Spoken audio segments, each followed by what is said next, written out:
An unsuspecting rookie could have a big-time impact this season. That's where we start on this episode of Locked On Patriots.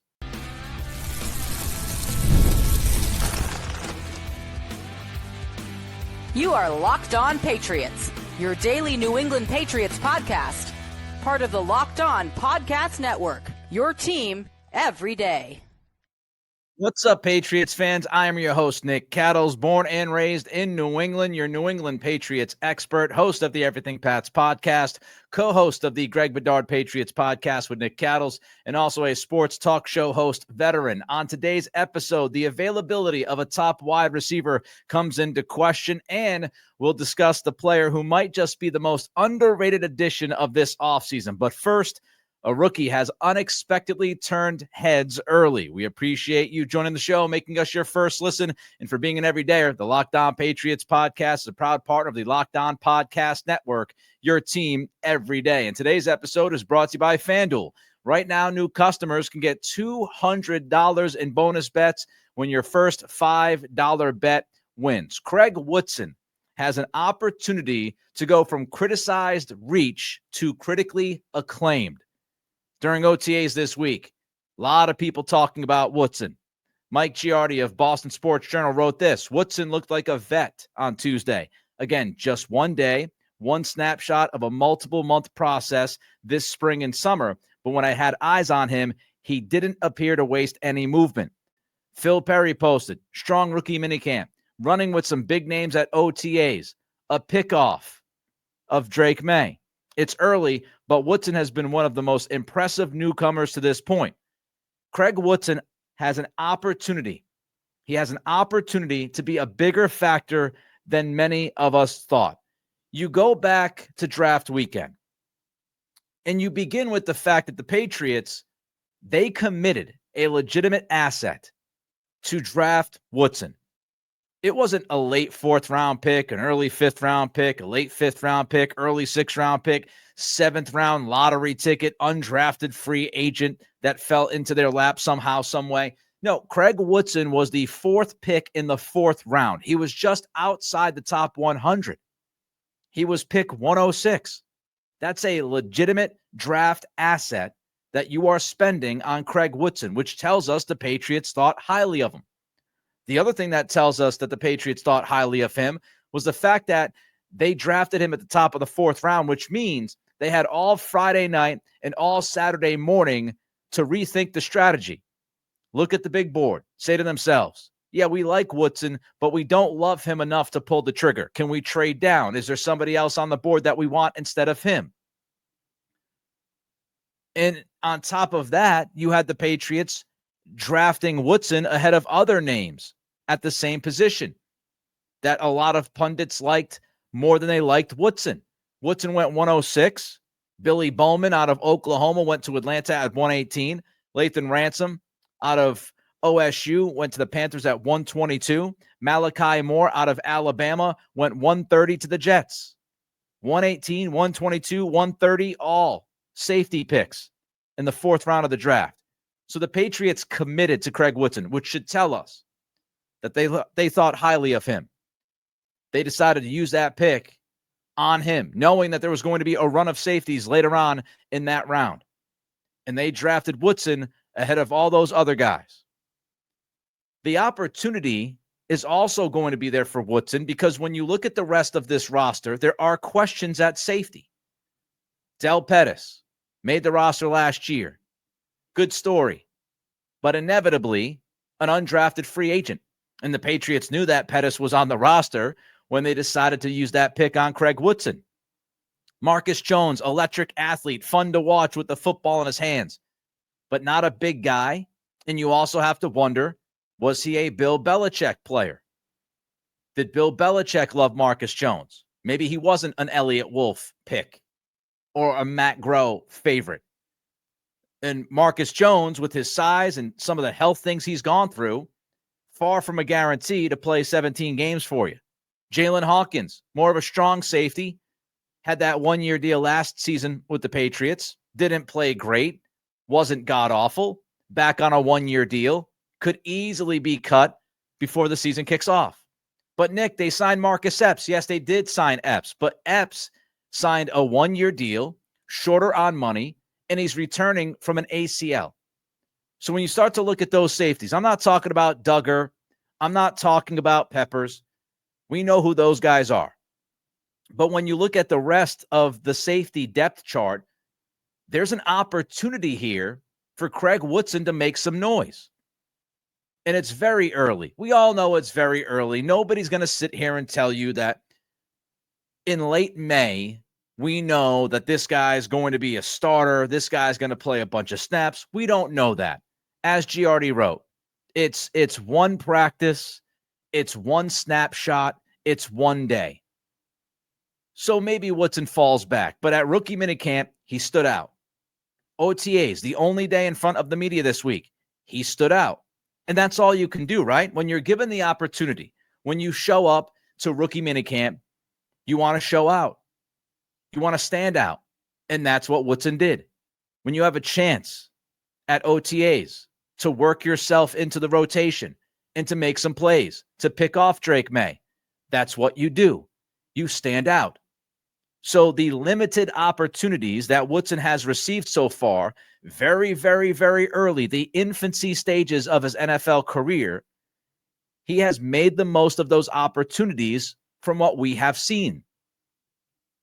And it's obvious because of the draft pick that the Patriots used, they want this guy to succeed. They want him to be a part of the program here.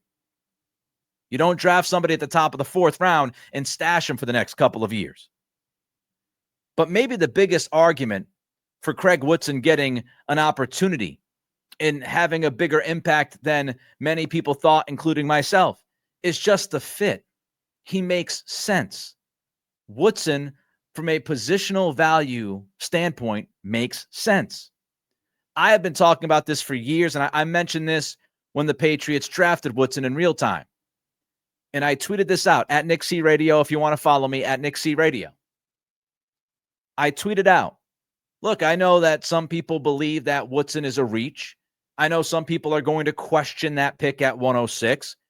But if Woodson could end up being a coverage safety, if he could help this team in coverage on the back end, and it's not, let's be honest about this, it's not his strongest suit, but Evan Lazar, Patriots.com, was watching his Catch 22 podcast, and he mentioned that Woodson, from what he saw at OTAs, again, one day, one snapshot, one practice, but Lazar said that Woodson looks more like a cover safety, a pure cover safety.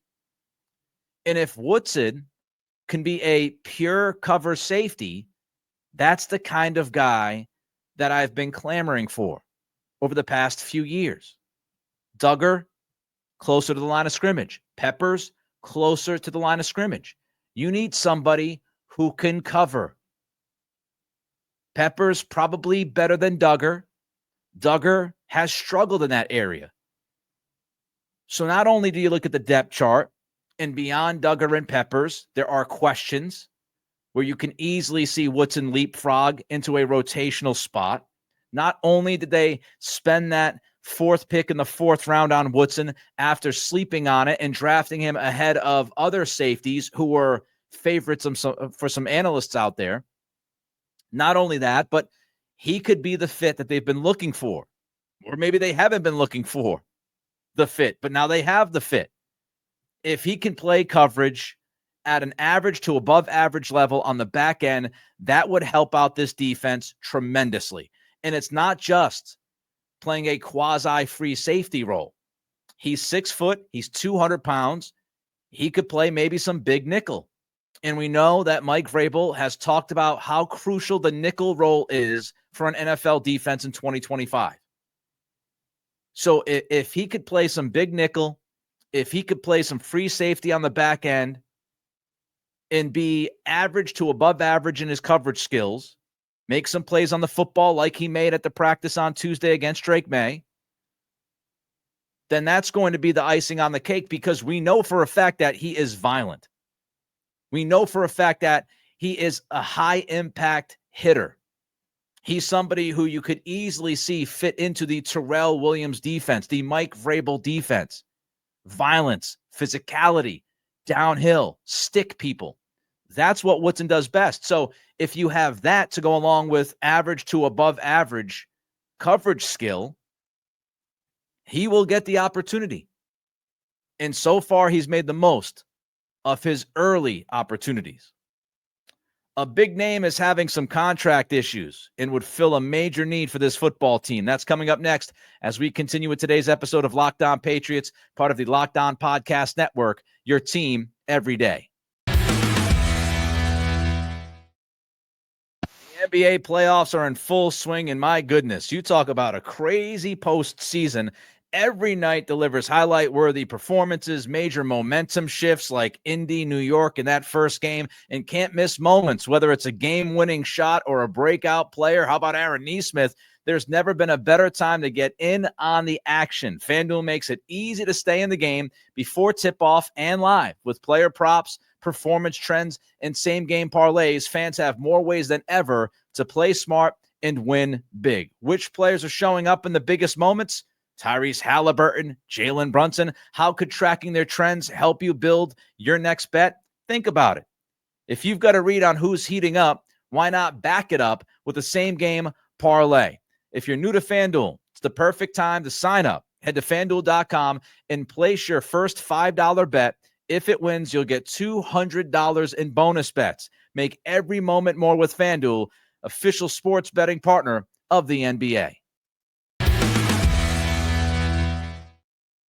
As good as this offseason has been, and it's been very good, the Patriots didn't fill every hole. And there are a couple of big holes left on this roster. Premier pass rusher, premier wide receiver, an alpha in that wide receiver room. Stephon Diggs is good. We'll see if he's still good returning from the ACL. But he is no longer a number one guy. He's more of a number two. He might even be a 2B after the ACL surgery. We'll have to wait and see. A huge hole remains, that alpha wideout. And Terry McLaurin is having a contract dispute with the Washington Commanders. Now, I understand, you understand, it's very unlikely that McLaurin is going to get traded. Washington just went to the NFC Championship game. Jaden Daniels had a tremendous rookie season. You don't want to take away his best receiver. But if I'm the Patriots, I'm not taking that for granted. I'm picking up the phone. I'm putting up to my face, and I am calling Adam Peters and just checking in. Hey, Adam. Great season last year, by the way. I mean, fantastic run. You guys did just an awesome job getting to the NFC Championship game. By the way, Terry McLaurin, what's going on with him? Are you open to the idea of having that conversation? I would absolutely 100% call. Some people might beef with this idea that McLaurin is a true 1A receiver. I think he is. And I think that his play over the several years prior to Daniels getting to Washington was more about the quarterback position than it was about McLaurin himself. He's a very good route runner. He's got great hands. I mean, he's made a bunch of tremendous catches that I have witnessed. I've watched it live in action, and the dude has just a great set of hands.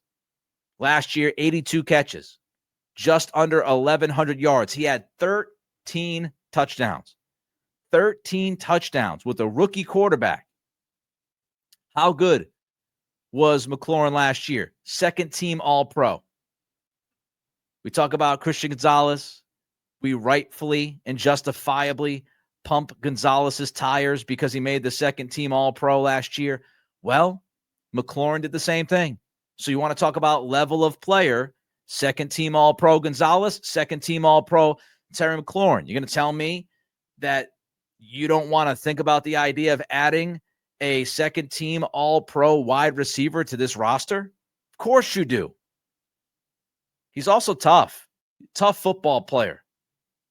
And he turns 30 in September. So I would think he takes care of himself. You pay him well. He's got at least 3 years left.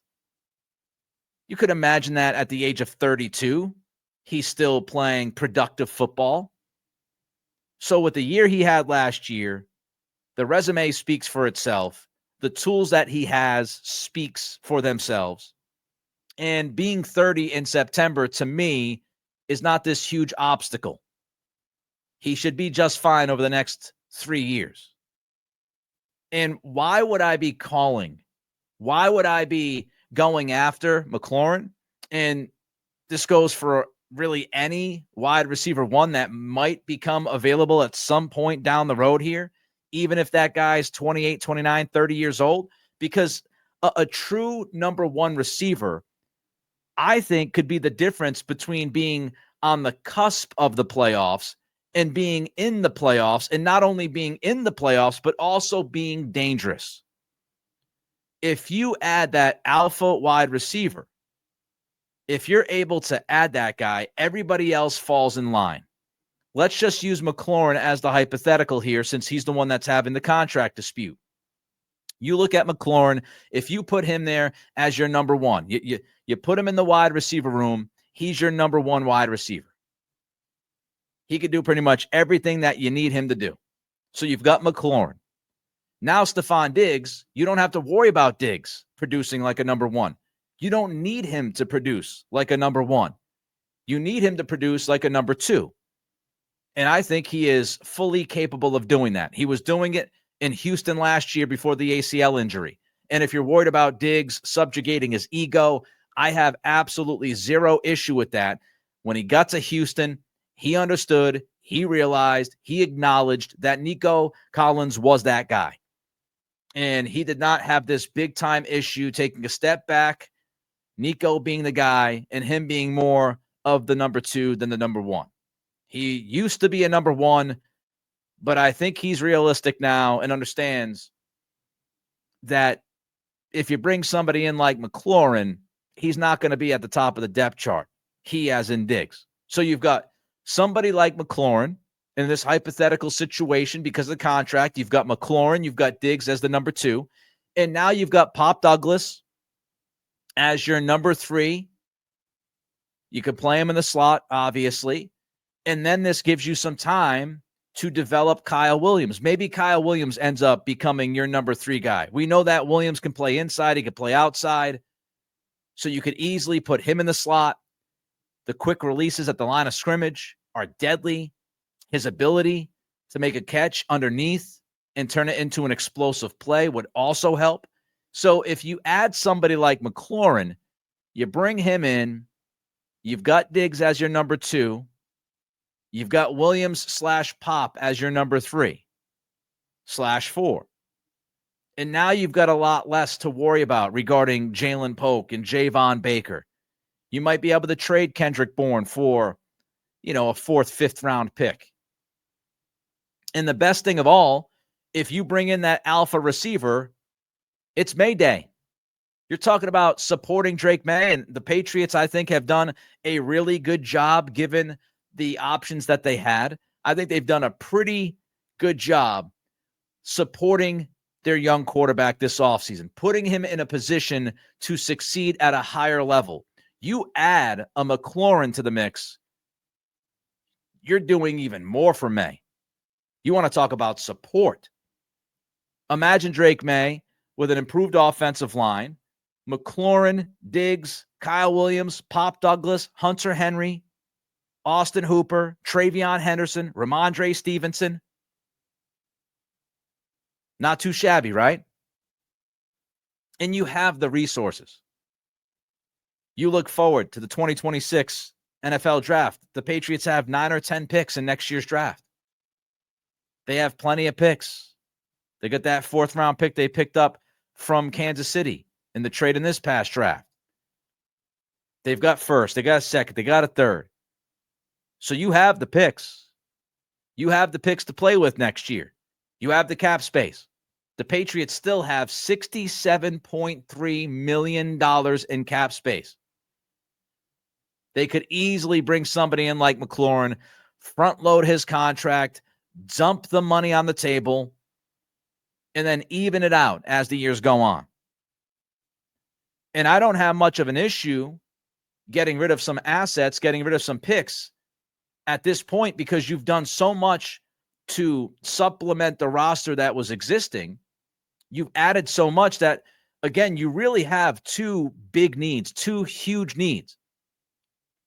the pass rusher, the elite pass rusher, and a guy who you could consider as a number one receiver. And if I'm filling one of those two big needs, I'm willing to give up some assets for it. And that could be the difference from cusp of the playoffs to being in the playoffs and maybe being a little bit dangerous, a little bit frisky. Arguably the most underappreciated edition of the 2025 offseason. That's coming up next as we continue with today's episode of Locked On Patriots, part of the Locked On Podcast Network, your team every day.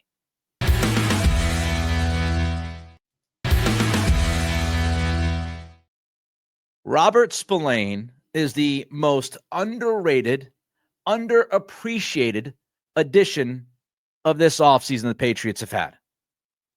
Not enough people are talking about Spillane. Pro Football Focus this week released an article, and I found this to be fascinating. Trevor Sikkema over at PFF came up with every team's top 3 players, all 32 teams and their top 3 players. The player on top for the Patriots, I'm sure many of you could guess this, was Christian Gonzalez. Of course, Gonzo is at the top. Number 2, I'm sure many of you could guess who it is. It's Milton Williams. So Gonzalez and then Williams. And then sitting at number 3, this surprised me, but sitting at number 3 was Spillane.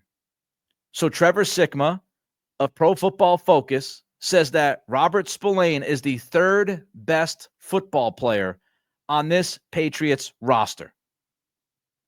And he is so underrated and so underappreciated. It's been a part of his story throughout his NFL career, especially the last couple. But this is somebody who is familiar with the system.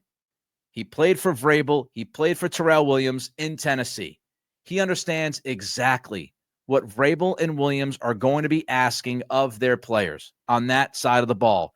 He knows, and he is a through and through style fit. If you want to talk about violence, you want to talk about downhill, you want to talk about chaos, running around the field, making plays, that is Spillane. He's chaos. He's fun to watch. If you enjoy linebackers who are running all over the place and making plays, Spillane's your guy. So he's obviously a style fit. Vrabel and Williams felt that way. They paid him some pretty good money. They brought him into the program here in New England because they feel like he's the perfect guy for them.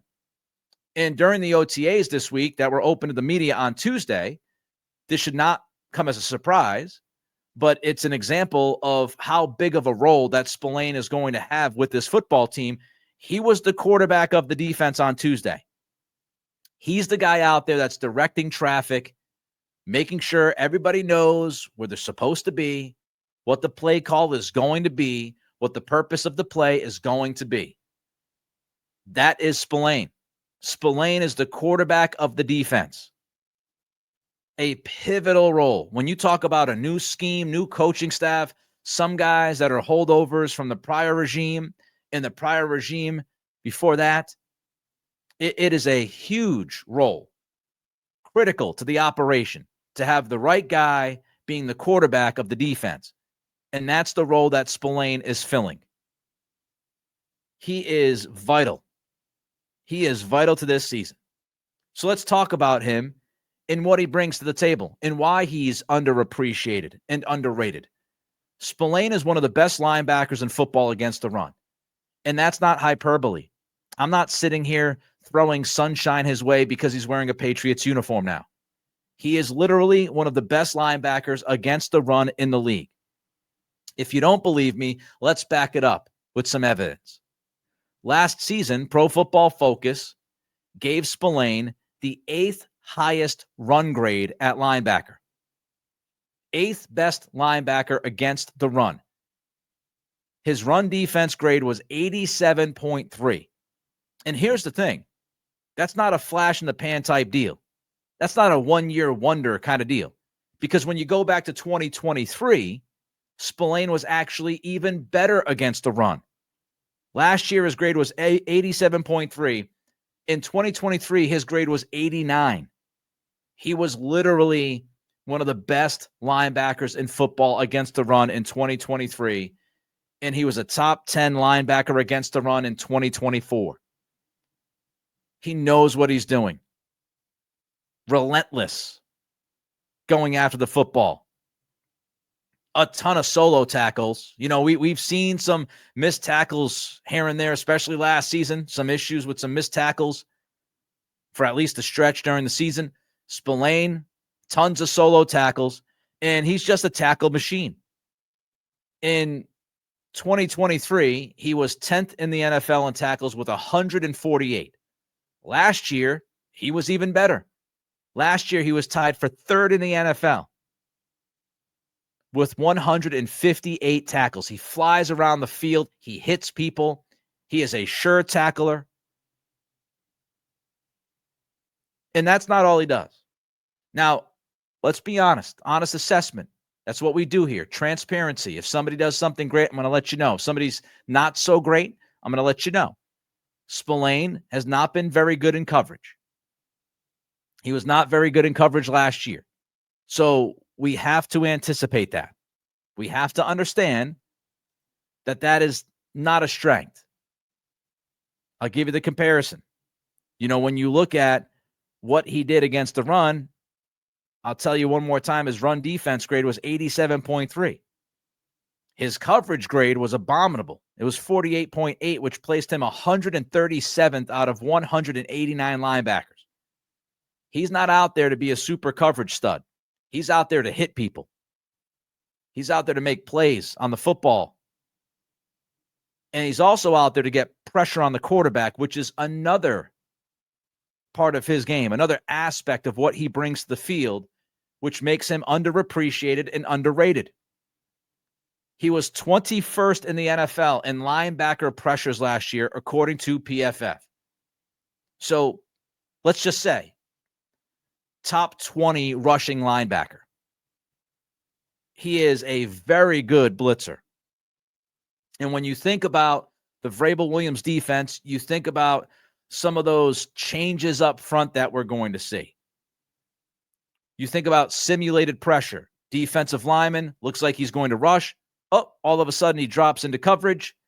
Here comes Robert Spillane streaming towards the line of scrimmage, making life miserable for the running back, making life miserable for the quarterback. A very good blitzing linebacker, top 20 in pressures, 21, top 20-ish in pressures according to Pro Football Focus, and he was really good in 2023.